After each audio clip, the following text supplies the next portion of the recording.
மோசமான பார்வையுடன் பார்க்கக்கூடிய போக்கு இருந்தது. இன்னும் சொல்லப்போனால் அந்த காலகட்டத்தில் சமூகமே அப்படித்தான் இருந்தது. ஆனால் தற்போது ஆபாச படங்கள் நடித்துவிட்டு கூட திரைப்படங்கள் நடிக்கும் நடிகைகள் இருக்கிறார்கள்.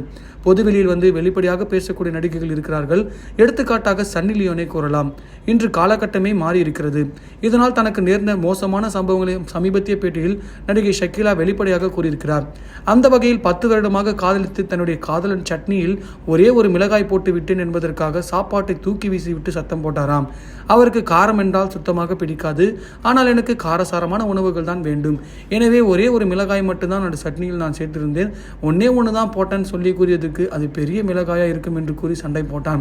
தற்பொழுது அமெரிக்காவில் ஐடி ஊழியர் ஒருவருக்கு கணவனாக இருக்கிறான். இப்போதும் அவர்கள் தொடர்பில் தான் இருக்கிறேன். ஒரு முறை சாப்பிட்டுக் கொண்டிருக்கும் பொழுது எனக்கு போன் செய்தான். என் மனைவி பேசுவதை கேள் என்று கூறினான். அவருடைய மனைவி இவனை மரியாதை குறைவாக அவன் இவன் என்று பேசுகிறார். சாப்பாடு மோசமாக இருக்கிறது என்று கூறியதுக்கு தான் நான்